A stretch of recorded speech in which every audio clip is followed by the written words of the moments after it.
বাংলাদেশের আর্মি কিংবা আমাদের সামরিক বাহিনী ইচ্ছে করলে এই চিকেন নেক যদি আমরা কাট অফ করে দিতে পারি, ইন্ডিয়ান 7 সিস্টার তারা না খেয়ে মরবে। এই ধরনের একটা স্ট্র্যাটেজিক লোকেশনের জন্য তারা ভয়ে ভীত হয়ে আমাদের দেশটাকে দখল করতে চায়। আমার মাফ করে দেন হুজুর, আমার ভুল হয়ে গেছে। আমি জানি না এই মুরব্বী ব্যক্তিটি বা এই বুদ্ধিজীবী ব্যক্তিটি এই সমস্ত ডেটাগুলো কোথায় পায় যে চিকেন নেক নাকি বন্ধ করে দিলে ভারত না খেতে পেয়ে মরবে। আমার জানা মতে পূর্ব পাকিস্তানের যে সমস্ত মানুষগুলো আজকের দিনে বসবাসকারী, তারা অলমোস্ট সকাল থেকে সন্ধে পর্যন্ত নিত্য প্রয়োজনীয় যে সমস্ত জিনিসগুলো ব্যবহার করে সেগুলো তো সবটাই ভারতের। কিভাবে? তাহলে যদি এখানে যদি চিকেন নেককে কেটে দেয়, তাহলে এখানে না খেতে পেয়ে কে মরবে?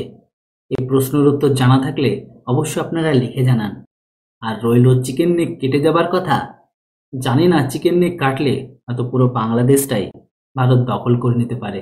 যেটাই হোক, এই ধমকি হয়তো অনেকদিন ধরে চলছে, যেমনটা পাকিস্তান ভারতকে ধমকি দেয় নিউক্লিয়ার হামলা করব, নিউক্লিয়ার মিসাইল মারবো, পাও দিয়ে হামলা করব। এক্স্যাক্টলি ভাবে এখন পূর্ব পাকিস্তান ভারতকে ধমকি দেওয়ার চেষ্টা করছে চিকেন নেক কেটে দেব। ভাই, শুরু তো একবার করো, তারপরেরটা নিজেরাই দেখতে পাবে। বাংলাদেশের ঘরে ঘরে যেখানে আপনাদের আল্লাহ ইসরায়েল থেকে হাত থেকে যেমন আপনাদের ইসলাম প্রোডাক্ট গ্রহণকারী টেরোরিস্ট হামাস হিজবুল্লাহদের বাঁচাতে পারেনি, আমার মনে হয় আল্লাহরা আপনাদেরও বাঁচাতে পারবে না। চলুন দেখিনি এই বুদ্ধিজীবী ব্যক্তিটার কি বলছে। বলছিলাম যে একটি কুচক্রী মহলের নানা ধরনের অপতৎপরতা আমরা গণ অভ্যুত্থানের পর থেকেই দেখে আসছি। সেই সঙ্গে আমরা ভারতীয় গণমাধ্যমের যদি আমরা অপপ্রচার বলি, সেই সঙ্গে সবশেষে আমরা দেখলাম যে ইসকনের পক্ষ নিয়ে ভারতীয় পররাষ্ট্র মন্ত্রণালয়ের বিবৃতি এবং বিজেপি নেতার হুমকি, সবকিছুর সমীকরণটা মেলাতে চাই। আমি প্রথমেই আপনাকে এবং দেশ টিভিকে আন্তরিক ধন্যবাদ জানাচ্ছি এজন্য যে দেশের একটা বিশেষ ক্রান্তি লগ্নে অত্যন্ত গুরুত্বপূর্ণ একটি জাতীয় নিরাপত্তা সংক্রান্ত বিষয়ে আপনারা আলোচনার অবতারণা করেছেন। এটা আমি দৃঢ় কণ্ঠে বলতে চাই, এই বাংলাদেশ নামক দেশটিকে ইন্ডিয়া কোনো দিন একটি স্বাধীন সার্বভৌম দেশ হিসেবে স্বীকার করে নেয়নি। আমি বিশ্বাস করি না। এখন বলতে পারেন তারা স্বীকৃতি দিয়েছে। এগুলো হলো উপরের একটা আবরণ মাত্র। তারা প্রতিটি মুহূর্তে 1947 সালের 14 আগস্ট থেকে প্রতিটি মুহূর্তে এই দেশটিকে গলা টিপে মেরে তারা সেটাকে বক্ষণ করতে চাচ্ছে এবং সেটার বহিঃপ্রকাশ ঘটেছে একটার পর একটা ঘটনা দিয়ে। আপনি যদি 1947 সালের বন্ধুরা, এই সমস্ত দাড়ি রাখা আর এই সমস্ত বুদ্ধিজীবীদের দেখলে আমার প্রথমে যে একটা কথাই মাথায় আসে, আমি বুঝে পাই না 1971-এর ইতিহাসকে তারা বদলে কি প্রমাণ করতে চায়। তাদের বক্তব্য আজকের দিনে যে ভারত নাকি সেদিন সহায়তা করেছিল নিজের স্বার্থে। আচ্ছা, যদি নিজের স্বার্থে হয়ে থাকে তাহলে নিজের সেনাবাহিনীর বলিদান কেন দিল? যাই হোক, প্রশ্ন আমার অনেকেই আছে, তাহলে সেই মুহূর্তে যদি তাদের এতটাই ক্ষমতা ছিল মুক্তিবাহিনীর, তাহলে তাদের এতদিন সময় কেন লেগেছিল? আর ভারতে যদি কিছু না করে থাকে, তাহলে মুক্তিবাহিনীর কাছে সেই দিন পাকিস্তানের সেনাবাহিনী কেন সারেন্ডার করেছিল না? 93,000 সেনাবাহিনী কেন তারা ভারতের সামনে বসে, ভারতের জেনারেলদের সামনে বসে সেই স্বর্ণাক্ষরে লেখা স্বাক্ষরটা আজও সব জায়গায় ভাইরাল হয়? যদি এই সমস্ত উত্তরগুলো এই সমস্ত পূর্ব পাকিস্তানের বা আগেকার যে সমস্ত রক্ত হয়ে কথা বলছে তাদের কাছে যদি থেকে থাকে, তাহলে অবশ্যই কমেন্ট বক্সে একবার লিখে জানান যে আপনারা কোন ইতিহাসকে রচয়িতা করতে যাচ্ছেন আর আপনারা কোনটা বোঝাতে চাইছেন জনসাধারণকে। 2 আগস্ট থেকে প্রতিটি ঘটনা একটার পর একটা আপনি গবেষণা করেন, তাহলে দেখবেন যে ইন্ডিয়ার হেজিমনি, যেটা ষড়যন্ত্র এই দেশটায় প্রতি মুহূর্তে লেগে আছে, সেটারই চূড়ান্ত আমার মনে হয় একটা বহিঃপ্রকাশ হচ্ছে ইদানিং। সেটা কেমন, আমি পিছনে না যে বর্তমান নিকট যে অতীত সেই নিয়ে দু একটা আপনাদেরকে বলতে চাচ্ছি।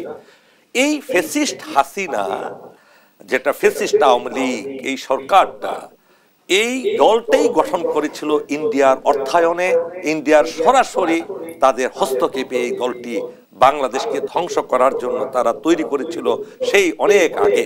মুসলিম লীগ থেকে বের হয়ে একটা দল, প্রথমে আওয়ামী মুসলিম লীগ, আবার আওয়ামী মুসলিম লীগ ভেঙে সেটাকে আওয়ামী লীগ করা হয়েছিল। এই আওয়ামী লীগ এবং ছাত্রলীগ এই দুটি সংগঠন সে সময়ে এটা একদম অনেক প্রমাণ আছে যে এরা সরাসরি ইন্ডিয়ার আনুগত্যে একটি দল, আনুগত্য পরায়ণ একটি দল, এবং ইন্ডিয়ার অর্থায়নে ইন্ডিয়ার শক্তি দিয়ে, সর্বশক্তি দিয়ে এই দুটি দলকে ফ্রন্ট লাইনে নিয়ে এসছে এই দেশটাকে চিরতরে ধ্বংস করার জন্য। শুধু এখানেই শেষ নয়, এদের ভিতরে অসংখ্য ইন্ডিয়ান এজেন্ট তারা প্রবেশ করিয়েছে। এমনকি আপনি মিডিয়া জগতে যদি আজকে আমরা আসি, বিগত 15-16 বছরে বাংলাদেশের প্রত্যেকটা মিডিয়া তাদের অনুগত হয়ে কাজ করেছে বাংলাদেশকে ধ্বংস করার জন্য। সেটা আমরা প্রমাণ পেলাম কখন? যখন এই ছাত্র এবং জনগণ মিলে যখন একটা অভ্যুত্থান ঘটানো হলো। এখন সর্বশেষ যে ঘটনাগুলো ঘটছে, আমি বলতে চাই হাসিনা এবং ফ্যাসিস্ট হাসিনা এই দেশটাকে কোনো দিন ভালোবাসতে পারেনি। সে এসেছে এই দেশকে তার বাবার প্রতিশোধ নেওয়ার জন্য, হত্যার প্রতিশোধ নেওয়ার জন্য। এটা গোপন নয়, এটা সে লন্ডনে বসে সাংবাদিক সম্মেলনে সেই কথাটি বলেছে। এবং তার প্রত্যেকটি কার্যক্রম, এক একটি কাজ হলো এই দেশকে চিরতরে ইন্ডিয়ার হাতে তুলে দেওয়ার জন্য। আসুন কিভাবে সেটা। তার দল বাংলাদেশের মানুষকে সর্বপ্রথম দ্বিধা বিভক্ত করে, দুই ভাগে বিভক্ত করে ফেলেছে, স্বাধীনতার পক্ষ এবং স্বাধীনতার বিপক্ষ। এটা এমন ভাবে করেছে, এমন ভাবে করেছে যে একজন আরেকজনের কথা শুনতে পারবে না, একজন আরেকজনকে সহ্য করতে পারবে না। এই ধরনের সিচুয়েশন প্রত্যেকটা প্রতিষ্ঠানে করেছে, স্কুল কলেজে করেছে, সর্বত্র। এটা গেল একটা দিক। তারপরে আমি বুঝতে পারছি না এই সমস্ত বুদ্ধিজীবীর কথাগুলো, যে শেখ হাসিনা যদি আজকের দিনে এতটাই খারাপ ব্যক্তি হয়ে থাকে বা খারাপ পার্সন ছিল, তাহলে এতদিন পর্যন্ত ক্ষমতায় কিভাবে থাকলো? দেখুন, সব সময় যদি কেউ বলে থাকেন জোরপূর্বক ভোট দিয়ে জোরপূর্বক করেছিল, কোথাও না কোথাও মেনে নিলাম, তাহলে এই মানুষটা দেশের জন্য হয়ে এতদিন যে দেশটা কোথায় ছিল আর কোথায় নিয়ে এসেছে, মানছি লিস্ট ডেভেলপ কান্ট্রি বাংলাদেশ, তবুও এত কিছু করলো কিভাবে? সে তো চাইলে এত বছরের মধ্যে তার বাবার যদি বদলা নিতেই হতো, সেই সমস্ত মানুষগুলোকে জেলে না ভরে সে তো চাইলে ওপরে পাঠিয়ে দিতে পারতো, কিন্তু এত বছরে সে কেন করেনি? আর কথা যদি হয়ে থাকে এই স্বৈরশাসন সরকার খারাপ ছিল, তাহলে এখন কেন আপনারা তো ভালো সরকার তৈরি করেছেন, মানে আপনাদের অন্তর্বর্তী সরকার, তাহলে অ্যাটলিস্ট আপনাদের দেশের এখন মানুষগুলো তো ভালো সুখে শান্তিতে থাকা উচিত। আপনারা কোথায় সুখে শান্তিতে আছেন? দেখুন, আপনি এসে আপনার মতো ভারত বিরোধিতা শুরু করছে, অলমোস্ট আপনাদের অধিকাংশ মিডিয়া, আপনাদের অধিকাংশ সোশ্যাল সাইট, আপনাদের অধিকাংশ জায়গায় কিন্তু এই একই রকম টাইপের কথাবার্তা বলা হচ্ছে ভারত বিরোধিতা নিয়ে। কখনো কাউকে এটা বলতে শুনিনি যে আপনাদের দেশটা কিভাবে অগ্রগতি হবে। আপনারা একবার লক্ষ্য করে দেখেছেন যে গত 3 থেকে 4 মাসে আপনাদের যে অন্তর্বর্তী সরকার তৈরি করেছেন আর যে স্বৈরশাসন, মানে স্বৈরশাসককে ফেলে দিয়েছেন, ফেলে দেওয়ার পরে আপনাদের যে ফরেন রিজার্ভ সেটা কোথায় এসে পৌঁছেছে? আপনাদের যে এক্সপোর্ট মানে টেক্সটাইল, সেই টেক্সটাইলটা কোথায় গিয়ে পৌঁছেছে? যেটার পরে আপনাদের মেন ইনকাম সোর্স ছিল সেটা এখন গায়েব। আর রেভেন্যান্স যোদ্ধাদের কথা বাদ দিলাম, ওটা একটা আলাদা ব্যাপার। কিন্তু এই মুহূর্তে আপনাদের দেশের তো তলানিতে অবস্থিত। আপনাদের দেশে যে ধর্মাবলম্বী মানুষগুলো আজ ভারতের সাথে যুদ্ধের কথা বলছে, মেনে নিলাম কোথাও না কোথাও ভারতের সাথে যুদ্ধ করতে শুরু করে দিলেন। আপনারা কি ভাবছেন আপনাদের ফুললি সমর্থন করবে চীন? আপনাদের ফুললি সমর্থন করবে পাকিস্তান? মোটেও না। কিছু সহায়তা করবে হয়তো তাদের টেররিস্টদের, লোক দেখানোর জন্য হয়তো কিছু অস্ত্র, তাও সেটা পয়সার বিনিময়ে। এমনটা নয় যে আপনাদের সহায়তা করবে। কেননা একটা জিনিস মনে রাখবেন, এই পৃথিবীতে বা আপনার ঘরে বা যেখানে হোক না কেন, যার মাথায় তেল থাকে তার মাথায় কিন্তু সবাই তেলটা ঢালতে পছন্দ করে।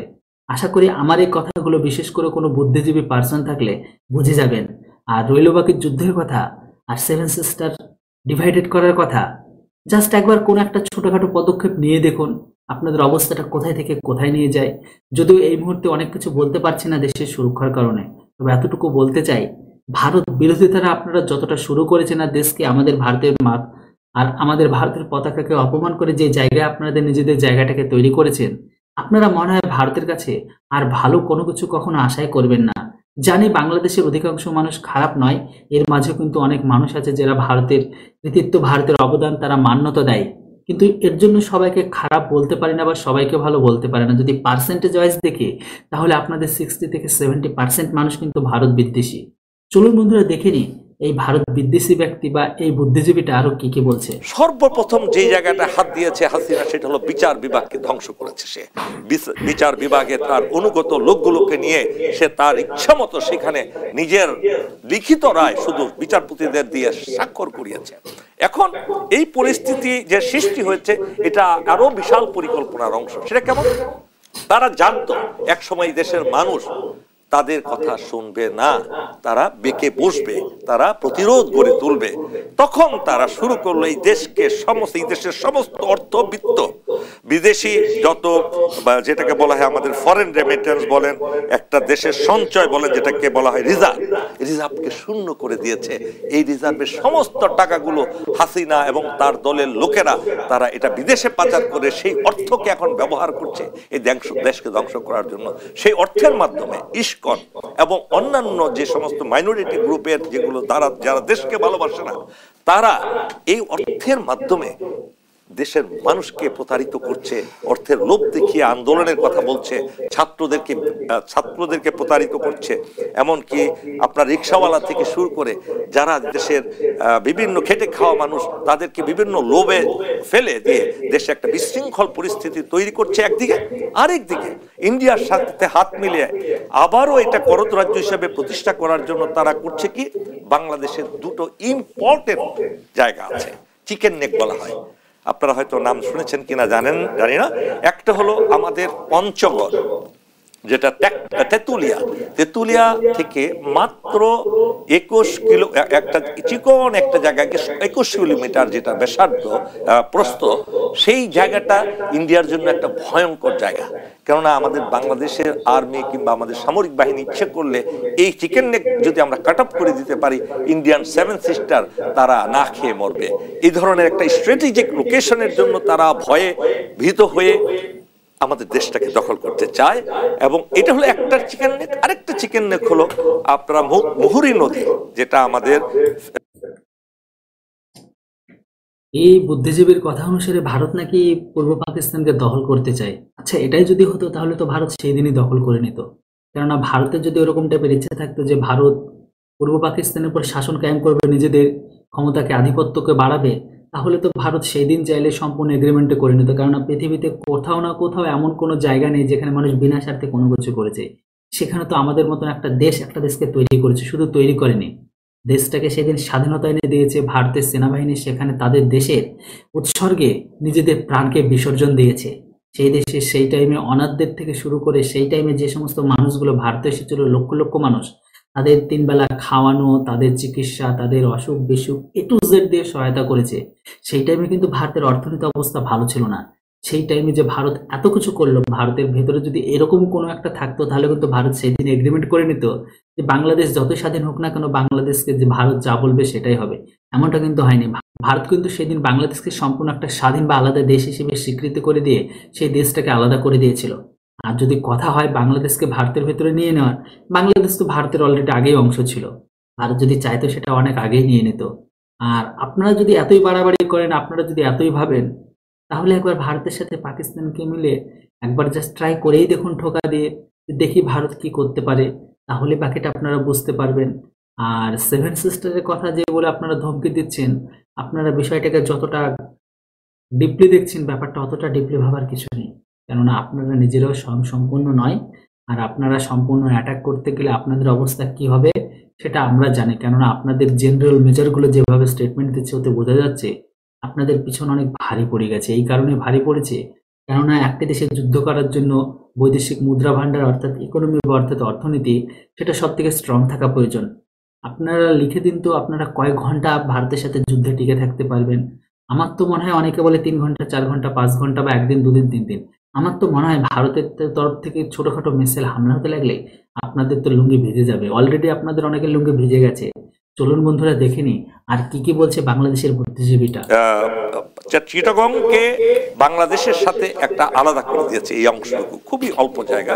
সেখানে হয়তো আপনারা শুনেছেন ইকোনমিক জোনে, যেটা ইন্ডিয়াকে একটা বিশাল জায়গা দেওয়া হয়েছে এবং সেই জায়গার সাথে কানেক্টিভিটি করে একটা ব্রিজও তৈরি করেছে ইন্ডিয়া থেকে। এই জায়গাটা থেকে তারা ওই অংশটুকু আলাদা করতে চায়। তাহলে কি হলো, আমাদের মাথা এবং আমাদের পা দেহ থেকে আলাদা করে বাকি অংশ যেটা আমরা কুরবানিতে গরু জবাই করি, সেই গরুর আগে পা কাটা হয়, মাথা কাটা হয়, তারপরে বডিটাকে আমরা টুকরো টুকরো। তো বন্ধুরা, অলমোস্ট বাংলাদেশের বুদ্ধিজীবী বলুন বা বাংলাদেশের মিডিয়া বলুন বা বাংলাদেশের সাংবাদিকগণ বলুন, তারা কিন্তু অলমোস্ট শুরু করে দিয়েছে ভারত বিরোধিতা। কেননা ভারত বিরোধিতা এক অন্যরকম হাইপ তৈরি করছে তাদের দেশের ভেতরে। যে যত বেশি নাকি ভারত বিদ্বেষী, সে তত বেশি নাকি দেশপ্রেমিক। অলওভার ঠিক ছিল, কিন্তু যখন থেকে ভারতের পতাকাকে তারা অবমাননা করেছে, তারপর থেকে তাদের প্রতি যে একটা শ্রদ্ধা ভক্তি বা রেসপেক্ট দিয়ে কথা বলে, সেই জিনিসটার কোনো ভারতবাসীর মনে নেই। ভারতের ভেতরে কিন্তু এটাকে নিয়ে যথেষ্টভাবে প্রোটেস্ট শুরু হয়ে গেছে। এটা বাংলাদেশি হোক, তাদের পতাকা হোক, তাদের জায়গা হোক, তাদের কর্মস্থল হোক, অলওভার সমস্ত জায়গায়। যেটা হোক বন্ধুরা, এবার আপনারা বলুন, ভারত যদি সত্যি সত্যি কখনো কোনোদিন যদি বাংলাদেশের উপর আক্রমণ করে, তারা কতটা সক্ষম নিজেদেরকে প্রোটেক্ট করতে? কেননা গল্প দিয়ে গল্প বলা আর রিয়েল যুদ্ধে জয়ী হওয়া বা যুদ্ধ করা কখনোই দুটোর মধ্যে কিন্তু এক হয় না। কেননা ভারত অলরেডি অনেকগুলো যুদ্ধ করেছে, যুদ্ধে এক্সপিরিয়েন্স আছে। আমার তো মনে হয় সেই দিকে বাংলাদেশ কখনো যুদ্ধই করেনি। সে 1971-এ দেশটাকে স্বাধীনতা এনে দিয়েছিল ভারত। আর রইল বাকি ভারতের এক্সপিরিয়েন্সের কথা। ভারত এখনো পর্যন্ত, বাংলাদেশ এখনো পর্যন্ত কোনো যুদ্ধেই যায়নি। বাংলাদেশ বর্তমান সময়ে একটা বড় পরিমাণে তাদের সেনাবাহিনী শান্তি মিশনে কাজ করে, সেটা হচ্ছে পয়সার জন্য। তবুও প্রত্যেক বছর প্রচুর পরিমাণে বাংলাদেশি শান্তি মিশনে গিয়ে তাদের ফেলিওর বা ব্যাড কর্মের জন্য তারা সেখানে কিন্তু গুলি খেয়ে মারা যায়। যেটা হোক, এগুলো আবার কেউ ভাববেন না যে শান্তি মিশনে ডিপ্লয় আছে বলে তারা সমস্ত রকম দক্ষতা অর্জন করেছে। অ্যাকচুয়ালি শান্তি মিশনে যেখানে গিয়ে দক্ষতা অর্জন করা আর তাদের দেশে ভূপ্রাকৃতির সঙ্গে দক্ষতা অর্জন করা, দুটোর মধ্যে পার্থক্য আছে। আমাদের প্রত্যেক বছর মিলিটারি এক্সারসাইজে যে পরিমাণ গোলা বারুদকে খরচ করি, হয়তো সেই পরিমাণ গোলা বারুদ বাংলাদেশের হয়তো দিয়ে দিলে হয়তো মোটামুটি 5 থেকে 7 দিনের মতো ফুল ডে, মানে ফুল ওয়ারের জন্য তাদের স্টক ভান্ডার রেখে যেতে পারে। বন্ধুরা, যেটা হোক, আপনারা এটা লিখে জানান কমেন্ট বক্সে যে বাংলাদেশ যদি কখনো ভারতের উপর আক্রমণ করে, তাহলে ভারত বাংলাদেশকে দখল করতে কতটা সময় নিতে পারে। অবশ্যই আপনাদের মতামত কমেন্ট বক্সে লিখে জানান। Thanks for watching. জয় হিন্দ, বন্দে মাতরম।